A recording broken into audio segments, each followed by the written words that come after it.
Dans cette présentation, nous allons voir comment calculer les réactions d'appui d'une structure isostatique. Un corps est dit en équilibre statique lorsqu'il demeure immobile sous l'action des diverses forces qui le sollicitent. Donc, ce sera évidemment le cas de toutes les structures que nous allons analyser.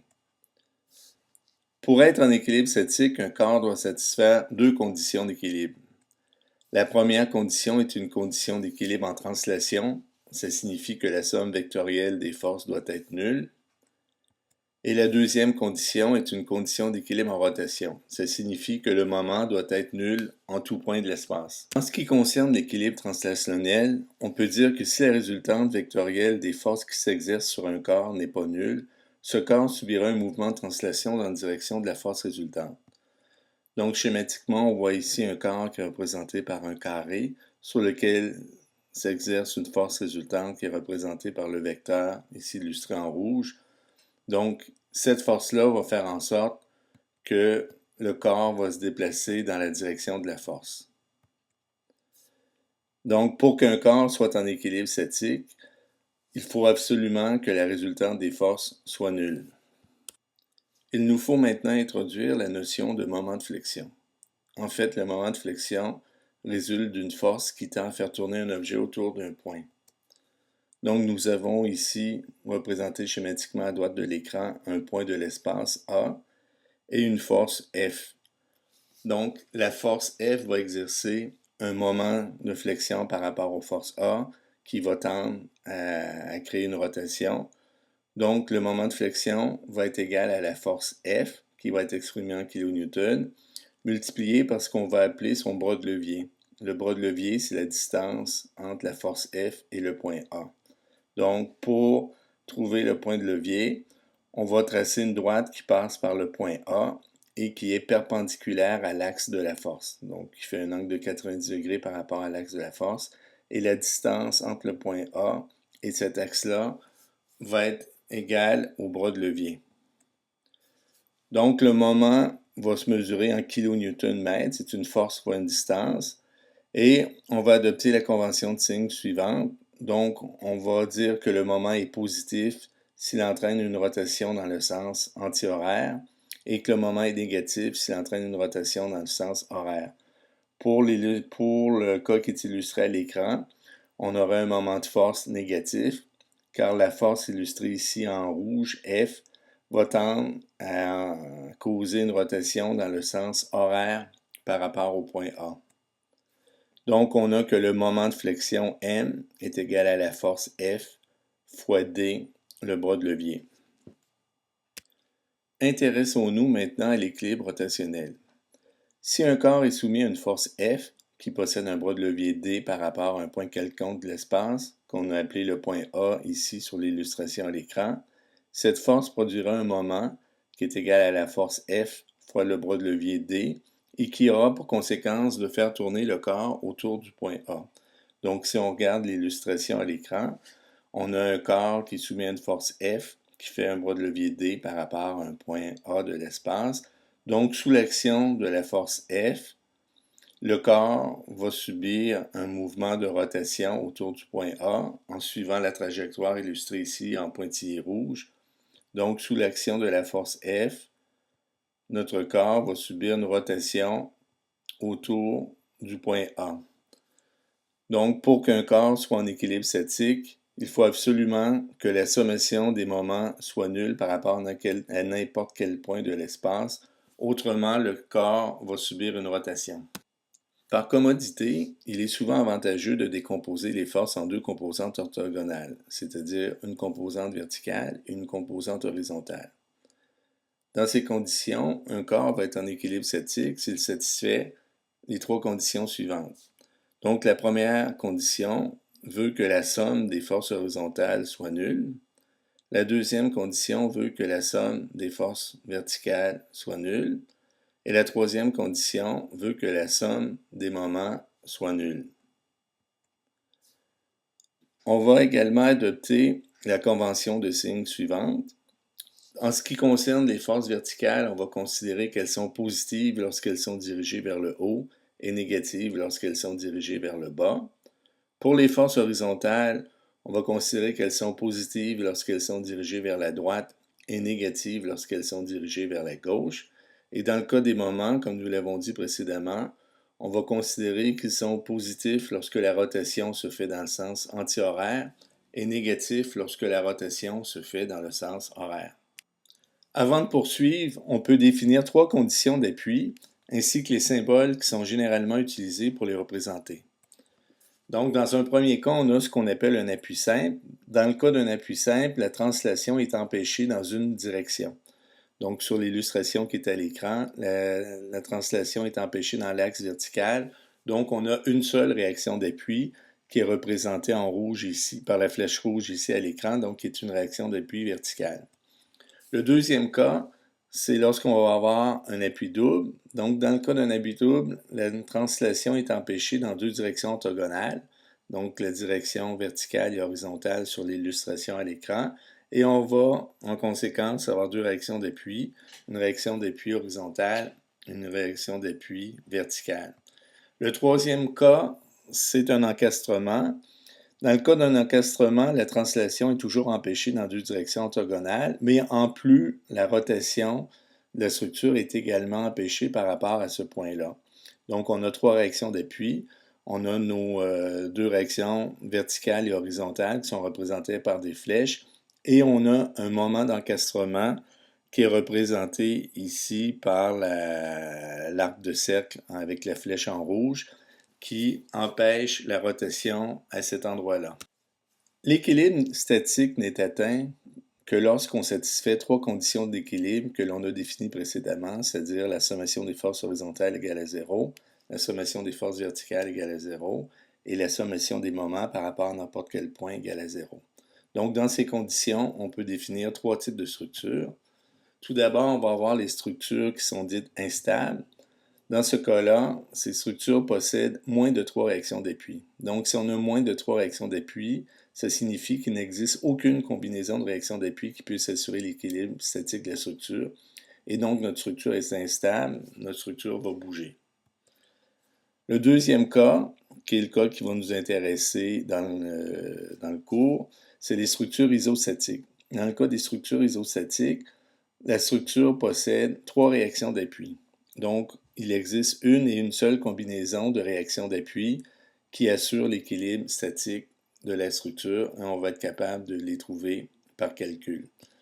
Le dernier cas, c'est les structures qu'on va appeler les structures hyperstatiques. Dans ce cas-là, les structures possèdent plus de 3 réactions d'appui. Donc, il existe plusieurs combinaisons de réactions d'appui qui peuvent assurer l'équilibre statique de la structure.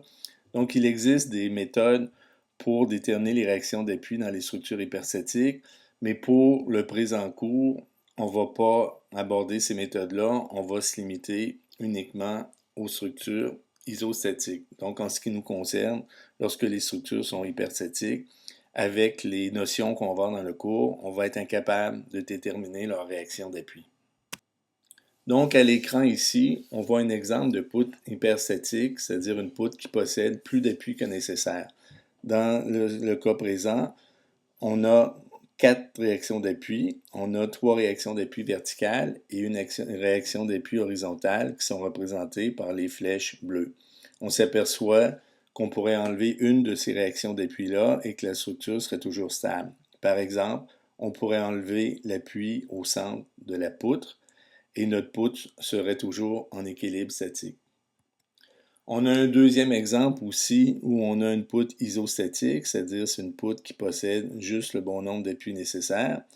Donc dans ce cas-là, on voit qu'on a 3 réactions d'appui. On a les 2 réactions d'appui verticales et la réaction d'appui horizontale qui sont représentées par les 3 flèches bleues. Donc cette poutre-là est en équilibre statique et on constate que si on enlevait une réaction d'appui, ben, la structure à ce moment-là n'est plus en équilibre statique, la structure bougerait. Et finalement, on a le dernier cas, le cas d'une structure instable. On a un exemple ici en bas de l'écran d'une poutre instable car elle possède moins que 3 réactions d'appui. Donc, dans ce cas-là, on a 2 réactions d'appui, une réaction d'appui verticale et une réaction d'appui horizontale qui sont représentées par les flèches bleues. Mais on n'a pas d'encastrement, ce qui signifie que la charge va exercer un bras de levier, la charge qui est représentée en rouge va exercer un bras de levier par rapport à l'appui, et cette poutre-là n'est pas en équilibre statique, cette poutre-là bougerait, cette poutre-là aurait un moment de rotation, en fait, horaire par rapport au point d'appui, donc elle est instable. Donc c'est les trois types de conditions qu'on va rencontrer en structure. Il me faut maintenant faire une mise en garde pour dire que les méthodes graphiques qui font l'objet du cours ne sont valides que pour les structures isostatiques. Par contre, les logiciels d'analyse comme DrBeam Pro et Visual Analysis peuvent prendre en compte des structures hyperstatiques, et lorsque vous allez réaliser le projet à la fin de la session, en utilisant ces logiciels-là, vous pourrez évidemment concevoir des structures hyperstatiques si vous le souhaitez. Nous allons maintenant faire un premier exemple en calculant les réactions d'appui pour une poutre simplement appuyée. On veut donc calculer les réactions d'appui pour la poutre qui est illustrée à l'écran. Donc on voit que c'est une poutre simplement appuyée qui soutient trois charges concentrées. La première étape consiste à dessiner le diagramme de corps libre et d'identifier les réactions d'appui. Donc c'est ce qu'on voit à l'écran. Donc on remarque qu'on a trois réactions d'appui, ce qui signifie que la structure est isostatique. Nos trois réactions d'appui, c'est une réaction horizontale à l'appui gauche qu'on va appeler H, une réaction verticale à l'appui gauche aussi qu'on a appelé V indice 1, et une réaction verticale à l'appui droit qu'on a appelé V indice 2. On peut facilement trouver la valeur de H. En effet, puisque la sommation des forces horizontales doit être nulle et que la structure n'est soumise à aucune force externe horizontale, on en conclut facilement que H doit être égal à 0. On pourrait utiliser la seconde condition d'équilibre qui veut que la sommation des forces verticales soit égale à 0, mais comme il y a deux forces verticales inconnues, V1 et V2, il nous est impossible de trouver directement l'une de ces deux forces. C'est pourquoi on va plutôt avoir recours à la troisième condition d'équilibre qui veut que la sommation des moments par rapport à n'importe quel point de l'espace soit nulle. Pour éviter d'avoir deux forces inconnues dans notre équation, nous allons choisir un point qui est situé soit dans l'axe de V1, soit dans l'axe de V2. C'est les deux axes qui sont représentés en bleu sur le diagramme, donc l'axe A qui passe par V1 et l'axe B qui passe par V2. Puisque le bras de levier de l'une de ces forces sera alors nul, il nous restera seulement une inconnue dans notre équation. Donc, on pourrait calculer les moments par rapport à n'importe quel point situé soit sur l'axe A, soit sur l'axe B, pour trouver une des deux forces inconnues. On pourrait, par exemple, calculer le moment par rapport au point A qui est représenté à l'écran et qui est situé dans le prolongement de la force inconnue V1. Puisque la sommation des moments par rapport à ce point A doit être égale à 0, on trouve alors l'expression suivante. On trouve que la sommation des moments par rapport au point A, c'est égal à V1, la réaction d'appui inconnue à gauche, fois son bras de levier. Dans ce cas-là, son bras de levier est nul, son bras de levier est égal à 0. Donc on a V1 fois 0. Ensuite, on a la première charge externe de 10 kN qui a un bras de levier de 4 mètres par rapport au point A, donc qui va produire un moment de flexion égal à 10 kN fois 4 mètres par rapport au point A. Dans ce cas-là, ce moment de flexion-là va entraîner une rotation horaire par rapport au point A. Donc, selon notre convention de signe, ça va nous donner un moment négatif. Donc, on va avoir une deuxième expression dans notre équation qui va être moins 10 kN fois 4 mètres. Si on regarde maintenant la deuxième charge externe de 20 kN, on s'aperçoit que cette charge-là a un bras de levier de 6 mètres par rapport au point A. Donc, elle va produire un moment qui est égal à 20 kN fois 6 mètres avec une rotation dans le sens horaire. Donc, ça va nous donner aussi un moment de flexion négatif. Donc, le troisième terme de notre équation va être égal à moins 20 kN fois 6 mètres. On prend ensuite la troisième force externe de 30 kN. Cette force-là a un bras de levier de 9 mètres par rapport au point A et produit aussi une rotation dans le sens horaire. Donc, elle va nous donner un moment négatif de 30 kN fois 9 mètres, qui est le quatrième terme de notre équation. Et enfin, on a la réaction d'appui inconnue V2 à droite de la poutre, qui fait un bras de levier de 12 mètres par rapport à A et qui va produire une rotation dans le sens anti-horaire dans ce cas-là. Donc, ça va nous donner un moment positif qui va être égal à V2 fois 12 mètres, qui est le dernier terme de notre équation. Puis tout ça, on veut que ce soit égal à 0. Donc maintenant, si on isole V2 dans cette équation-là, on va trouver facilement que V2 va être égal à 40 plus 120 plus 270 kN/m, qui correspond en fait aux 3 moments de flexion générés par les 3 charges externes, divisé par 12 mètres, qui est le bras de levier de notre réaction d'appui V2. Donc en faisant ce calcul-là, on va trouver que V2 est égal à 35,83 kN. Maintenant, puisque la sommation des forces verticales doit être nulle, on peut trouver facilement la dernière force inconnue, V1, en faisant la sommation verticale des forces sur notre poutre. On a donc que la sommation des forces verticales est égale à V1, qui est positif parce qu'elle est orientée vers le haut, selon ce qu'on a illustré sur notre diagramme de corps libre, moins la charge externe de 10 kN, c'est une charge négative parce qu'elle est dirigée vers le bas, moins 20 kN, moins 30 kN, plus la réaction d'appui V2 qu'on a trouvée précédemment, qui est égale à 35,83 kN, et tout ça doit être égal à 0. Si on isole V1 dans cette équation, on va trouver que V1 est égal à 10 plus 20 plus 30 moins 35,83 kN. Donc, V1 est égal à 24,17 kN. Pour s'assurer que nous ne sommes pas trompés à nos calculs, on pourrait vérifier que la sommation des moments par rapport au point B, illustré ici à droite de la poutre, est bien nulle. Donc, si on fait la sommation des moments par rapport au point B, on voit qu'on a la réaction d'appui de 24,17 kN à gauche de la poutre, qui a un bras de levier de 12 mètres et qui crée une rotation dans le sens horaire par rapport au point B, donc qui crée un moment négatif de moins 24,17 kN fois 12 mètres.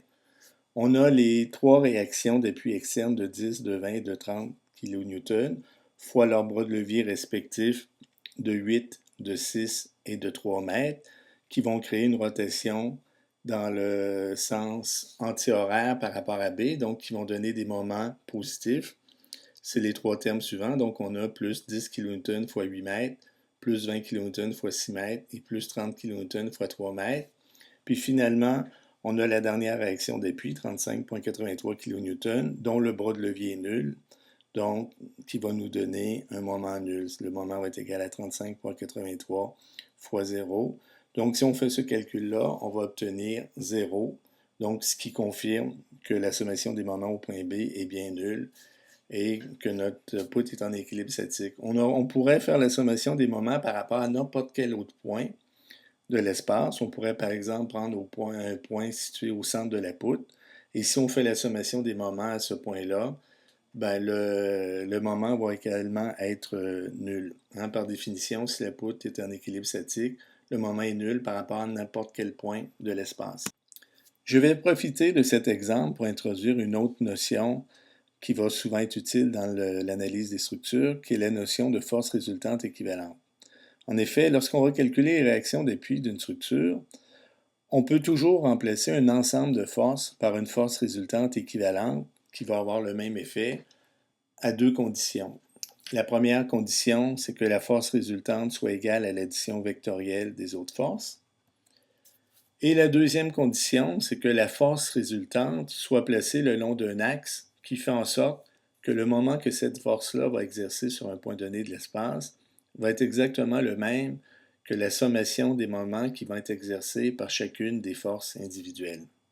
Pour la poutre de l'exemple précédent, on peut donc remplacer les 3 charges externes par une force résultante équivalente. Donc, cette force-là va être obtenue, comme on l'a mentionné, par l'addition vectorielle des 3 forces individuelles. Donc, on a ici à l'écran représenté l'addition vectorielle des 3 charges externes. La charge de 10 kN, de 20, de 30 kN, ce sont 3 charges verticales orientées vers le bas. Donc, on pourrait remplacer ces 3 charges individuelles-là par une force résultante de 60 kN qui serait également orientée vers le bas. La force résultante équivalente doit produire le même moment de rotation que l'ensemble des 3 forces individuelles sur n'importe quel point de la poutre. la position de l'axe par lequel passe cette force résultante va donc pouvoir être obtenue en faisant la sommation des moments par rapport à un point quelconque de la poutre. Dans cet exemple, j'ai choisi d'utiliser le point A qui est au-dessus de l'appui gauche de la poutre et qui est représenté ici sur l'illustration à l'écran. Donc, si je remplace le diagramme de corps libre qui est affiché actuellement à l'écran et qui montre les trois charges individuelles par un diagramme de corps libre d'une poutre équivalente où je remplace mes trois charges individuelles par ma force résultante équivalente, ben, dans les deux cas, il va falloir que la sommation des moments par rapport au point A donne le même résultat. Donc, si je fais justement la sommation des moments par rapport au point A et que je considère mes trois forces individuelles qui sont représentées sur l'illustration en haut à droite de l'écran, ben, je vais avoir que par rapport au point A, ma force de 10 kN va avoir un bras de levier de 4 mètres et va produire une rotation dans le sens horaire. Donc, ça va me donner un moment de moins 10 kN fois 4 mètres.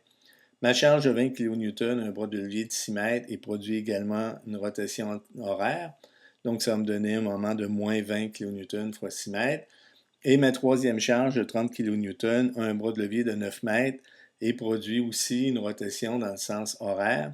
Donc, ça va me donner un moment de moins 30 kN fois 9 mètres. Donc, je vais additionner ces trois moments-là pour avoir l'effet combiné de mes trois charges individuelles au point A.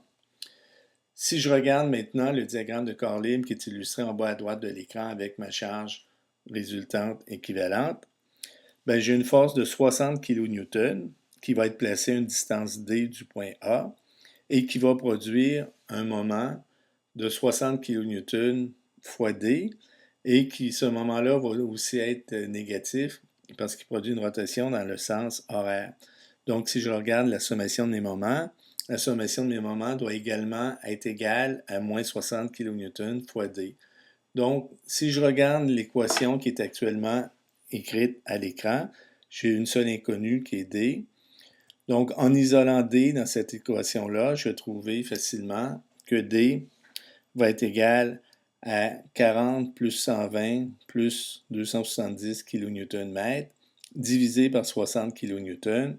Donc, ça va me donner un bras de levier de 7,17 mètres. Donc, je vais en conclure que je peux remplacer mes trois charges individuelles de 10, 20 et 30 kN par une force résultante équivalente de 60 kN qui serait placée à une distance de 7,17 mètres à partir de l'appui gauche de la poutre. Pour compléter les démonstrations, je vais maintenant calculer les réactions d'appui en utilisant le diagramme de corps libre qui est illustré à la figure ici à l'écran, où j'ai remplacé mes trois charges individuelles par la force résultante équivalente.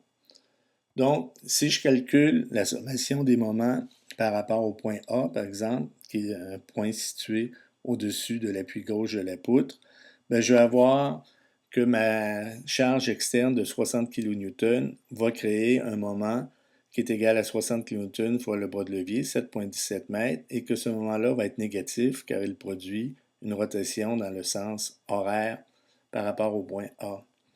Et je vais avoir également ma réaction d'appui V2 qui a un bras de levier de 12 mètres par rapport au point A et qui va produire un moment positif égal à V2 fois 12 mètres car la rotation est dans le sens antihoraire. Donc tout ça doit être égal à 0. Donc si j'isole V2 dans cette équation, bien, je vais trouver que V2 va être égal à 60 kN fois 7,17 mètres divisé par 12 mètres. Donc la réaction d'appui V2 va être égale à 35,85 kN. Pour trouver la réaction d'appui V1, ben, je vais simplement faire la sommation des forces verticales. Donc, en faisant la sommation des forces verticales, je vais avoir V1 moins 60 kN, la charge externe qui est dirigée vers le bas, plus 35,85 kN qui correspond à mes réactions d'appui V2 dirigées vers le haut. Donc, tout ça doit être égal à 0. Si j'isole V1 dans cette équation, bien, je vais trouver que V1 est égal à 60 moins 35,85. Donc, ma réaction d'appui V1 est égale à 24,15 kN. Si je compare aux réactions d'appui que j'ai obtenues précédemment en utilisant les trois charges individuelles, je vais constater qu'on obtient exactement les mêmes réactions d'appui. Si on néglige une petite différence de 0,02 kN qui est simplement causée par une petite erreur d'arrondi sur la longueur des bras de levier. Ici, j'ai limité à 2 chiffres après le point, là, la valeur du bras de levier pour la charge de 60 kN. Donc, dans la suite du cours, on va voir que c'est souvent avantageux de remplacer justement une série de charges par une force résultante équivalente qui va nous permettre là, de simplifier les calculs et l'analyse de la structure. Comme deuxième exemple du calcul des réactions d'appui dans une structure, nous allons considérer le cas d'un treillis isostatique. C'est ce qui se produit avec notre structure qui contient en effet une singularité qui la rend isostatiques. Cette singularité vient du fait que l'on considère que chacun des nœuds de la structure est rotulé, ce qui signifie que chacune des membrures ne peut transmettre que des efforts axiaux, soit des efforts de tension ou de compression.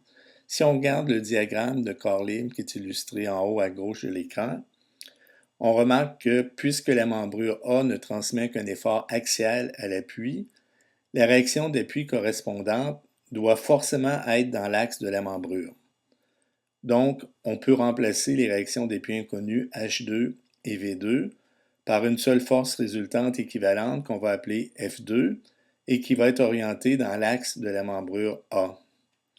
Donc, en faisant ça, on va obtenir un nouveau diagramme de corps libre qui est celui qui est illustré en bas à gauche de l'écran, qui cette fois-ci ne montre que trois réactions d'appui inconnues, V1 et H1 à l'appui inférieur et F2 à l'appui supérieur, donc ce qui signifie que cette structure est bien isostatique. Il arrive qu'une structure comporte ce que l'on appelle des singularités qui lui imposent certaines contraintes et qui font en sorte que cette structure, qui théoriquement devrait être hyperstatique, est en fait isostatique. C'est ce qui se produit avec notre structure qui contient en effet une singularité qui la rend isostatique. Cette singularité vient du fait que l'on considère que chacun des nœuds de la structure est rotulé, ce qui signifie que chacune des membrures ne peut transmettre que des efforts axiaux, soit des efforts de tension ou de compression. Si on regarde le diagramme de corps libre qui est illustré en haut à gauche de l'écran, on remarque que puisque la membrure A ne transmet qu'un effort axial à l'appui, la réaction d'appui correspondante doit forcément être dans l'axe de la membrure. Donc, on peut remplacer les réactions d'appui inconnues H2 et V2 par une seule force résultante équivalente qu'on va appeler F2 et qui va être orientée dans l'axe de la membrure A. Donc, en faisant ça, on va obtenir un nouveau diagramme de corps libre qui est celui qui est illustré en bas à gauche de l'écran, qui cette fois-ci ne montre que trois réactions d'appui inconnues, V1 et H1 à l'appui inférieur et F2 à l'appui supérieur, donc ce qui signifie que cette structure est bien isostatique. La façon la plus simple de calculer les réactions d'appui consiste à prolonger les axes par lesquels passent les forces inconnues et à identifier un point de jonction entre deux de ces axes. Donc ici, à droite de l'écran, on a le diagramme de corps libre sur notre structure. Donc, je pourrais rajouter, par exemple, ici, la ligne pointillée en bleu, qui est l'axe par lequel passe la réaction d'appui V1. Et je peux lui ajouter ici une autre ligne pointillée en bleu qui correspond à l'axe par lequel passe la réaction d'appui H1. Donc, le point de jonction entre ces deux axes-là est le point A, ici illustré à l'écran.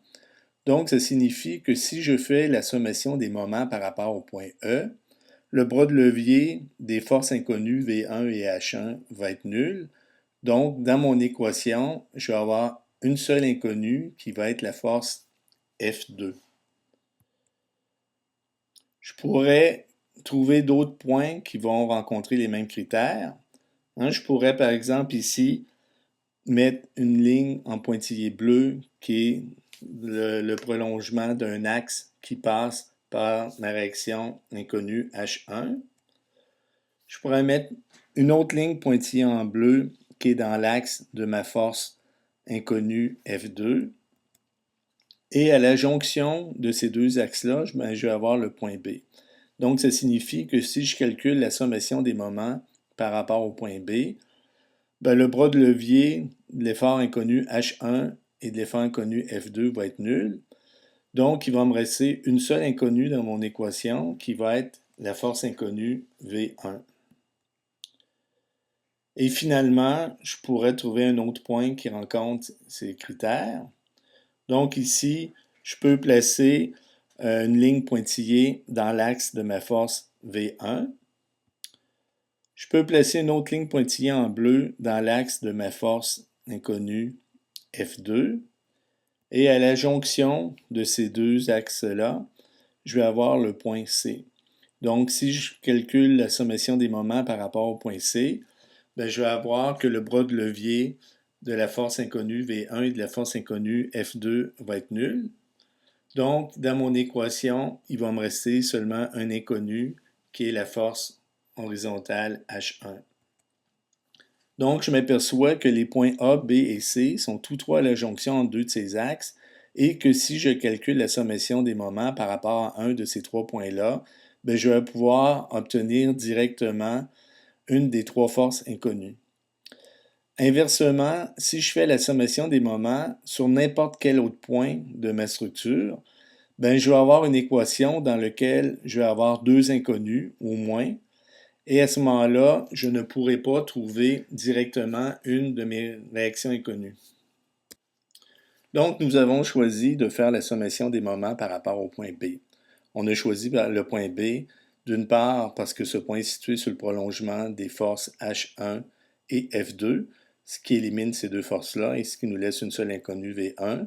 Mais on a choisi aussi le point B parce qu'il est dans le prolongement de la force externe de 50 kN, ce qui fait que cette force-là va avoir un bras de levier nul par rapport à B et on l'élimine aussi dans les calculs. Donc, on va simplifier nos calculs.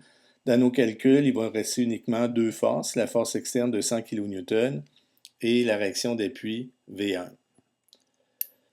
Donc, pour faire la sommation des moments par rapport à B, on a besoin de connaître le bras de levier de notre force externe de 100 kN par rapport au point B. Donc, si vous regardez l'illustration en bas à droite, graphiquement, je pourrais trouver le bras de levier de ma force de 100 kN par rapport à mon point B en prolongeant l'axe qui passe par ma force de 100 kN, c'est la ligne pointillée supérieure sur l'illustration, et en traçant une ligne parallèle à ça qui passe par le point B. Donc, c'est la ligne pointillée sur la partie inférieure de l'illustration. Je vais me tracer une droite qui est perpendiculaire à ces deux lignes pointillées-là parallèles, et je vais mesurer la longueur de cette droite-là. Donc, si je fais ça à l'échelle, ou je peux le faire aussi de façon arithmétique, je vais trouver que la distance entre mes deux lignes pointillées est égale à 2,12 mètres, ce qui signifie que ma force de 100 kN a un bras de levier de 2,12 mètres par rapport au point B. Donc, si je fais la sommation des moments par rapport au point B, c'est ce que je vais avoir ici en bas à gauche de l'écran. Donc, je vais avoir, en consultant le diagramme de corps libre, je vais avoir ma force de 100 kN fois son bras de levier de 2,12 mètres qui va créer une rotation dans le sens antihoraire par rapport au point B. Donc, qui va me donner un moment positif. Et je vais avoir aussi ma force V1 qui a un bras de levier de 4 mètres par rapport au point B et qui produit une rotation dans le sens horaire, donc ça va me donner un moment de moins V1 fois 4 mètres. Les trois autres forces appliquées sur ma structure, c'est-à-dire la force externe de 50 kN et mes deux réactions inconnues H1 et F2, n'interviennent pas dans cette équation car leur bras de levier est nul. Donc, à partir de cette équation-là, j'ai seulement un inconnu, donc ça va être facile d'isoler la valeur de V1. Donc, je vais obtenir, comme on voit en bas de l'écran, que V1 est égal à 100 kN fois 2,12 mètres divisé par 4 mètres. Donc, ma réaction d'appui V1 va être égale à 53 kN. Dans le calcul précédent, on a calculé le bras de levier de notre force externe inclinée à 45 degrés de 100 kN par rapport au point B. Si vous n'êtes pas très à l'aise avec les calculs géométriques, ça peut être assez fastidieux de calculer ce bras de levier-là. Donc, dans tous les cas, on peut décomposer une force en plusieurs constituantes. Donc, ça va souvent être pratique de décomposer une force comme ça en deux composantes orthogonales, une verticale et une horizontale, qui va simplifier beaucoup là, le calcul des bras de levier. Donc, pour notre exemple, notre force de 100 kN inclinée à 45 degrés, on pourrait la décomposer en deux composantes. Une composante verticale qui est égale à 100 kN fois sinus 45 degrés, donc 70,7 kN, et qui est dirigée vers le bas, comme illustré sur le diagramme de corps libre, et une composante horizontale qui est égale à 100 kN fois cosinus de 45 degrés, donc qui est aussi égale à 70,7 kN, et qui dans ce cas-là est dirigée vers la gauche, comme on voit aussi sur le diagramme de corps libre. Donc, nos deux forces de 70,7 kN, verticale et horizontale, appliquées sur notre nœud, vont avoir exactement le même effet que notre charge inclinée de 100 kN. Donc, si on calcule la sommation des moments par rapport au point B avec ces deux charges-là, on va avoir l'expression suivante. On va voir que la sommation des moments par rapport au point B est égale à 70,7 kN, notre charge externe verticale, fois son bras de levier qui est égal à 2 mètres, qui va créer un moment positif parce que la rotation par rapport au point B se le fait dans le sens horaire. Le deuxième terme de notre équation va être donné par la force horizontale au nœud de 70,7 kN fois son bras de levier de 1 mètre, qui va nous donner aussi un moment positif parce que la rotation est dans le sens anti-horaire. Et finalement, on va avoir la réaction des puits inconnus V1 fois son bras de levier de 4 mètres, qui va nous donner un moment positif car la rotation est dans le sens horaire et qui va nous donner le troisième terme de notre équation. Donc, on veut que tout ça soit égal à 0. Je rappelle que les forces inconnues H1 et F2, ainsi que la force externe de 50 kN, n'interviennent pas dans notre calcul car leurs bras de levier sont nuls. Donc, à partir de l'équation de la sommation des moments égale à 0, on peut directement isoler la valeur de V1 et on va trouver que V1 est égal à 141,4 plus 70,7 kN/m divisé par 4 mètres.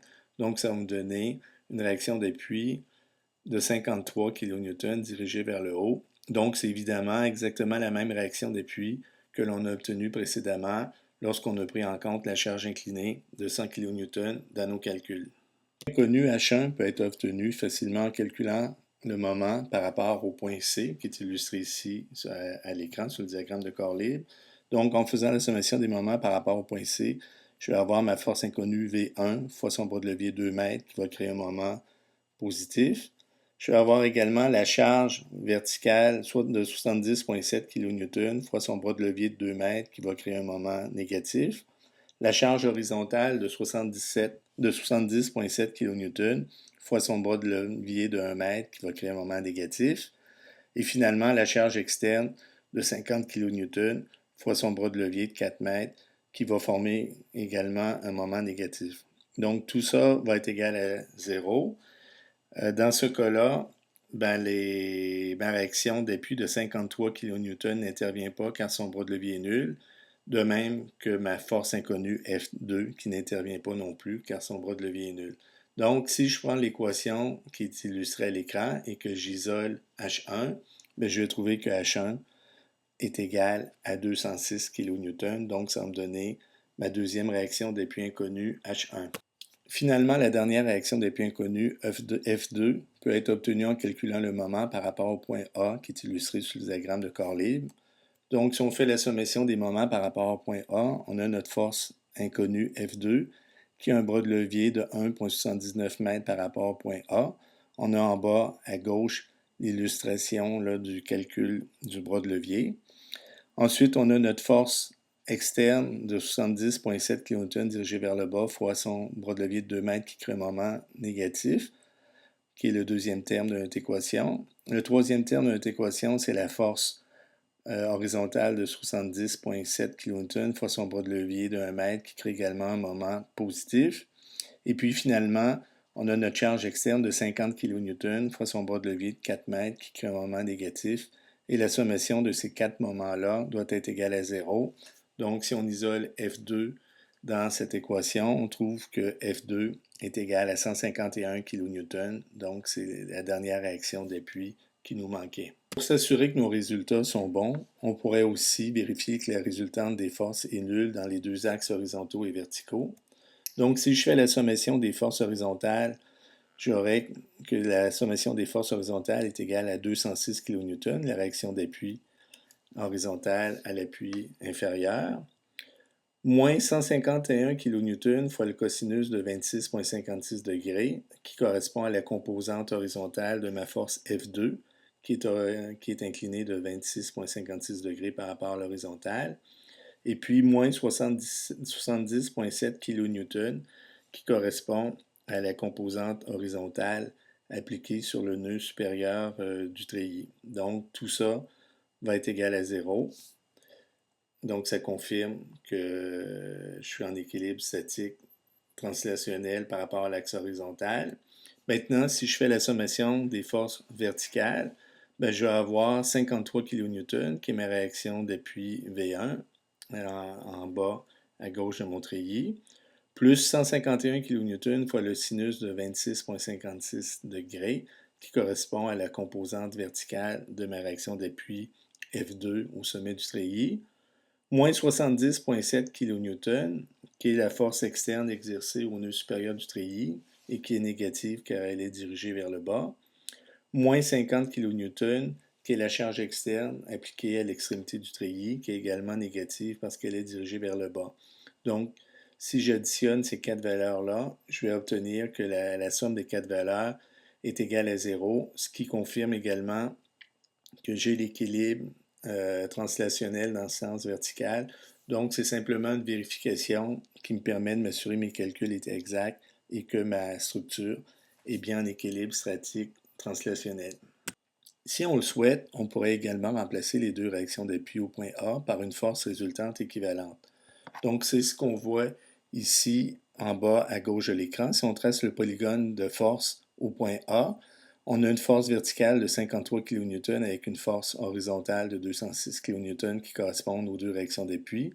Donc, si on fait l'addition vectorielle de ces deux forces-là, on va obtenir une force résultante de 213 kN qui est inclinée de 14,4 degrés par rapport à l'horizontale. C'est la force qui est représentée en bleu ici sur le polygone de force. Donc, sur notre diagramme de corps libre, on pourrait remplacer nos deux réactions d'appui V1 et H1 par une force résultante équivalente de 213 kN inclinée à 14,4 degrés par rapport à l'horizontale. On pourrait aussi poursuivre le même raisonnement en remplaçant les deux forces externes, c'est-à-dire la force de 100 kN inclinée à 45 degrés, ainsi que la force verticale de 50 kN, par une force résultante équivalente. Donc, en bas à gauche de l'écran, on a le polygone de force où on voit l'addition vectorielle de ces deux forces-là. Donc, on s'aperçoit que si on additionne de façon vectorielle notre force de 50 kN et celle de 100 kN, on obtient une force résultante qui a une intensité de 140 kN et qui est inclinée de 59,6 degrés par rapport à l'horizontale. Il nous reste maintenant à trouver la position de l'axe par lequel passe la force résultante équivalente qu'on vient de calculer. Donc, on va faire ça comme on a vu précédemment en faisant la sommation des moments par rapport à un point quelconque de l'espace. Dans notre exemple, nous avons choisi de faire la sommation des moments par rapport au point A, car de cette façon, on simplifie le calcul, puisque le bras de levier de la composante de 100 kN est nul. Donc, si on regarde à droite de l'écran, on a les diagrammes de corps libre. Donc, en haut à gauche, on a le diagramme de corps libre qui représente les deux charges externes de 100 et de 50 kN. Donc, on voit que par rapport au point A, le point A passe sur l'axe de la charge de 100 kN, donc la charge de 100 kN ne va pas intervenir dans notre calcul. Et en bas à droite, on a le diagramme de corps libre en remplaçant nos deux charges externes par une charge résultante équivalente de 140 kN qui est inclinée à 59,6 degrés par rapport à l'horizontale. Donc, ce qu'on veut déterminer, c'est le bras de levier de cette force-là par rapport au point A. Donc, c'est la distance D qui est représentée ici sur le schéma. Donc, si on fait la sommation des moments par rapport au point A, en considérant le diagramme de corps libre en bas à droite de l'écran, on a que le moment par rapport au point A est égal à notre force résultante équivalente, 140 kN fois son bras de levier D. Et si, maintenant, on considère le diagramme de corps libre qui est illustré dans le coin supérieur droit de l'écran avec nos deux charges externes, si on fait la sommation des moments par rapport au point A, notre moment va être égal à 50 kN fois son bras de levier fois 2 mètres. Donc, ces deux moments-là doivent être égaux. Donc, on a que 140 kN fois D doit être égal à 50 kN fois 2 mètres. En isolant la valeur de D dans cette équation, on trouve facilement que D est égal à 50 kN fois 2 mètres divisé par 140 kN. Donc, on trouve que notre charge résultante, équivalente de 140 kN, doit être placée à une distance de 0,71 m du point A pour exercer le même effet que nos deux charges externes de 100 et de 50 kN. Toujours en poussant le même raisonnement, on pourrait tracer le diagramme de corps libre de la structure en remplaçant les deux charges externes par la charge résultante équivalente. C'est ce qu'on a illustré ici en bas à droite de l'écran. Donc, sur notre diagramme de corps libre, on a une charge externe résultante équivalente, la charge de 140 kN, et on a deux réactions d'appui de 213 et 151 kN respectivement.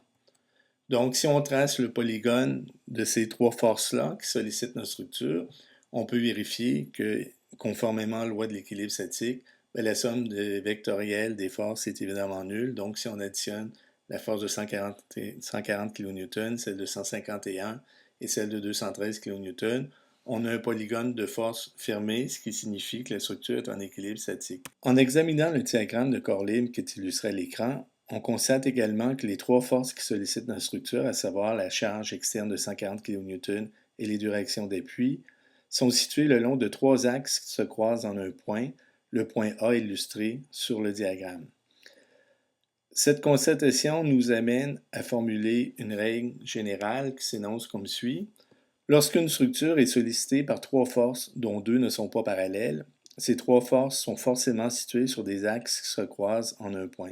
On va voir plus tard dans le cours que cette règle-là va être souvent utile lorsqu'on va vouloir concevoir des structures efficaces. Pour obtenir une quatrième condition d'équilibre, on doit en fait tracer le diagramme de corps libre sur une section tronquée de la structure, c'est-à-dire on va garder seulement la partie de la poutre qui est située à gauche ou à droite de la rotule. Donc, c'est ce qu'on a illustré ici à l'écran. Donc, en haut, on a le diagramme de corps libre de la partie tronquée à la gauche de la rotule. Et en bas, on a le diagramme de corps libre de la partie tronquée de la poutre située à droite de la rotule. Donc, sur notre diagramme de corps libre des sections tronquées, on va indiquer aussi des efforts internes, qui sont les efforts internes A et B, qui sont représentés en vert sur les diagrammes, qui représentent l'effet qu'exerce la partie de la structure qu'on a enlevée sur la partie de la structure tronquée qu'on va analyser. Donc, par exemple, si on regarde le diagramme de corps libre en haut de l'écran, on s'aperçoit que la partie droite de la poutre pourrait exercer deux efforts, A et B, sur la partie gauche de façon à préserver son équilibre statique selon le principe d'action-réaction. Si la partie gauche pousse sur la partie droite, ça veut dire que la partie droite pousse également sur la partie gauche. On aurait la même chose en bas. Sur le diagramme de corps libre de la section tronquée à droite, on a encore là deux efforts A et B qui s'appliquent au niveau de la rotule, au point A, et qui représentent les efforts exercés par la partie gauche de la structure sur la partie droite pour préserver l'équilibre statique. Donc, si on considère les sections tronquées, soit la section à gauche ou à droite de la rotule, on sait que par définition, un moment à une rotule doit être égal à 0 parce que c'est par définition une rotule peut transmettre aucun effort de flexion. Donc, on sait que sur chacune de ces deux sections tronquées-là, on a que la sommation des moments à la rotule, c'est-à-dire au point A, doit être égale à 0. Prenons un exemple. On voit ici à l'écran une poutre qui contient une charge externe de 100 kN et on veut calculer les réactions d'appui pour cette poutre. Donc, la première étape, comme toujours, consiste à tracer le diagramme de corps libre de la structure entière. Donc, sur notre diagramme de corps libre, on a notre structure, on a la charge externe de 100 kN et on a nos réactions d'appui. On a une réaction d'appui horizontale H à l'appui gauche et on a trois réactions d'appui verticales V1, V2 et V3 à chacun des trois appuis. Donc, on constate que nous avons quatre réactions d'appui, c'est-à-dire H, V1, V2 et V3, mais seulement trois équations d'équilibre qui veulent que la sommation des forces horizontales égale à 0, sommation des forces verticales égale à 0 et la sommation des moments égale à 0, ce qui suggère que notre structure est hyperstatique. Pour obtenir une quatrième condition d'équilibre, on doit en fait tracer le diagramme de corps libre sur une section tronquée de la structure, c'est-à-dire on va garder seulement la partie de la poutre qui est située à gauche ou à droite de la rotule. Donc, c'est ce qu'on a illustré ici à l'écran. Donc, en haut, on a le diagramme de corps libre de la partie tronquée à la gauche de la rotule. Et en bas, on a le diagramme de corps libre de la partie tronquée de la poutre située à droite de la rotule. Donc, sur notre diagramme de corps libre des sections tronquées, on va indiquer aussi des efforts internes, qui sont les efforts internes A et B, qui sont représentés en vert sur les diagrammes, qui représentent l'effet qu'exerce la partie de la structure qu'on a enlevée sur la partie de la structure tronquée qu'on va analyser. Donc, par exemple, si on regarde le diagramme de corps libre en haut de l'écran, on s'aperçoit que la partie droite de la poutre pourrait exercer deux efforts, A et B, sur la partie gauche, de façon à préserver son équilibre statique selon le principe d'action-réaction. Si la partie gauche pousse sur la partie droite, c'est-à-dire que la partie droite pousse également sur la partie gauche. On aurait la même chose en bas. Sur le diagramme de corps libre de la section tronquée à droite, on a encore là deux efforts A et B qui s'appliquent au niveau de la rotule, au point A, et qui représentent les efforts exercés par la partie gauche de la structure sur la partie droite pour préserver l'équilibre statique. Donc, si on considère les sections tronquées, soit les sections à gauche ou à droite de la rotule, on sait que par définition, un moment à une rotule doit être égal à 0 parce que c'est par définition une rotule peut transmettre aucun effort de flexion. Donc, on sait que sur chacune de ces deux sections tronquées-là, on a que la sommation des moments à la rotule, c'est-à-dire au point A, doit être égale à 0. On peut choisir indifféremment la partie gauche ou la partie droite de la structure, on obtiendra évidemment le même résultat. Cependant, un choix judicieux de la partie retenue facilitera souvent la résolution numérique. Pour cet exemple, la solution devient très simple si on retient la partie gauche de la structure.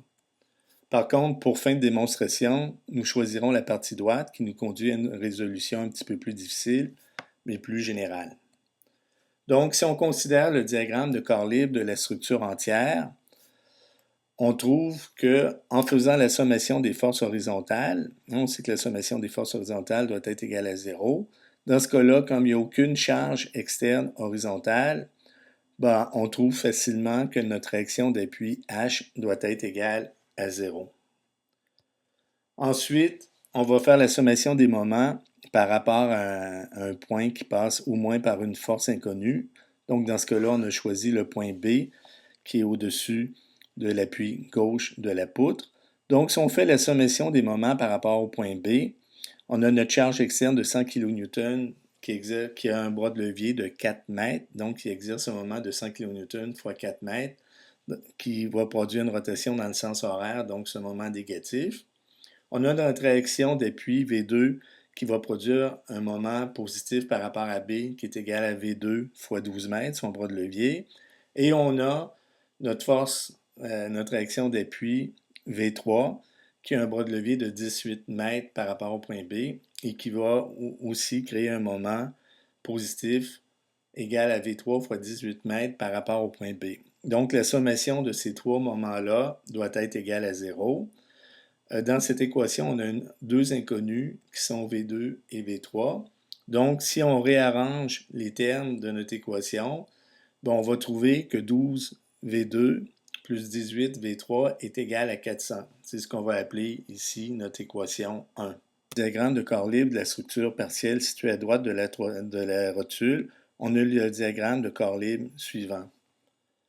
Donc, si on fait la sommation des moments à la rotule, c'est-à-dire la sommation des moments au point A, on a que la sommation des moments est égale à V2 fois son bras de levier 4 mètres, plus V3 fois son bras de levier 10 mètres, et on sait que la sommation des moments doit être égale à 0. Prenez note que dans ce cas-là, on a deux efforts internes inconnus A et B qui représentent l'action qu'exerce la partie gauche de la poutre sur la partie droite. Donc, on ne les connaît pas, mais étant donné qu'on fait la sommation des moments au point A, le bras de levier de ces deux efforts inconnus est égal à 0, donc ils n'interviennent pas dans le calcul des moments. Donc, à partir de l'équation qui est à l'écran, on peut réarranger les termes pour obtenir l'équation 2 qui va se lire ainsi. On va avoir que 4V2 plus 10V3 est égal à 0. Nous avons maintenant un système de deux équations à deux inconnus, V2 et V3, que nous pouvons résoudre. Donc, on a reproduit à l'écran ici les deux équations 1 et 2 qu'on a déjà trouvées. Donc, si on isole V2 dans l'équation 2, on va obtenir que V2 va être égal à moins 10 V3 divisé par 4. Donc, V2 va être égal à moins 2,5 V3. Et on va appeler ça l'équation 3. Donc, en substituant l'équation 3 dans l'équation 1, on va trouver qu'on a 12 fois V2. Donc, 12 fois V2, si je ramène l'expression de V2 qu'on a trouvée dans l'équation 3, ça va me donner moins 30 V3 plus 18 V3 est égal à 400, ce qui me donne l'équation 4. Donc, à partir de cette équation-là, je vais pouvoir isoler la valeur de V3. Donc, je vais trouver que V3 est égal à 400 divisé par moins 12. Donc, V3 est égal à moins 33,33 kN. En substituant la valeur de V3 dans l'équation 1, on trouve que 12V2 plus 18V3 est égal à 400. Donc 12V2 plus 18 fois moins 33,33 kN, la valeur de V3 qu'on connaît maintenant, donne 400. Donc si on isole V2, on va voir que V2 est égal à 400 plus 600 divisé par 12. Donc V2 est égal à 83,33 kN. On obtient finalement la dernière inconnue V1 en faisant la sommation des forces verticales. Donc, la sommation des forces verticales va nous donner que V1 plus V2 plus V3 moins 100 kN, la charge externe dirigée vers le bas, doit être égale à 0. Donc, on trouve que V1 est égal à 100 moins V2 moins V3. Donc, V1 va être égal à 100 moins 83,33 moins 33,33. Donc, V1 va être égal à 50 kN. Pour conclure, la figure ci-dessus va donc illustrer les réactions d'appui. Donc, on a maintenant trouvé toutes nos réactions d'appui. On a trois réactions d'appui. À l'appui gauche, on a une réaction d'appui de 50 kN vers le haut. Au deuxième appui, on a une réaction d'appui aussi de 83,33 kN vers le haut. Et à l'appui droite, on a une réaction de 33,33 kN. Mais cette réaction d'appui-là est dirigée vers le bas parce que le calcul précédent nous donnait une valeur négative. Finalement, on peut faire une dernière vérification en regardant l'équilibre statique de la partie tronquée à gauche de la rotule. Donc, on a le diagramme de corps libre qui est illustré ici à l'écran. Donc, si on veut s'assurer que nos calculs sont exacts, on peut vérifier que l'équilibre statique de cette partie est assuré en faisant la sommation des moments par rapport au point A. Donc, si on fait la sommation des moments par rapport au point A, on a notre réaction de 50 kN qui est multiplié par son bras de levier de 8 mètres et qui crée un moment de rotation négatif par rapport au point A. Et puis, on a notre charge externe de 100 kN multiplié par son bras de levier de 4 mètres qui va créer un moment positif par rapport au point A. Donc, on a que moins 50 kN fois 8 mètres plus 100 kN fois 4 mètres, ça donne évidemment 0. Donc, ça confirme qu'on est en équilibre statique. Si vous regardez le diagramme de corps libre, on s'aperçoit que si on faisait la sommation des forces verticales égale à 0, on a une force externe de 100 kN dirigée vers le bas et on a notre réaction d'appui de 50 kN dirigée vers le haut. Donc, ça signifie que l'effort interne dans notre membrure, l'effort B, qui est représenté en vert à droite de l'écran, cet effort-là serait égal à 50 kN. Donc, ça signifie que la partie droite de la poutre pousse sur la partie gauche avec une force de 50 kN vers le haut pour préserver l'équilibre statique. On s'aperçoit aussi que si au tout départ, on avait gardé la partie gauche plutôt que la partie droite pour démarrer notre analyse, ben à ce moment-là, en faisant l'équilibre statique de la partie gauche de la poutre, on aurait eu notre effort inconnu V1 et ça aurait été le seul effort inconnu là-dessus. Donc, si on avait commencé avec la partie gauche de la poutre plutôt que la partie droite comme on a fait, bon, on aurait trouvé V1 directement. On aurait trouvé facilement que V1 est égal à 50 kN et le reste aurait été plus facile. Donc, ça termine cette présentation sur le calcul des réactions d'appui.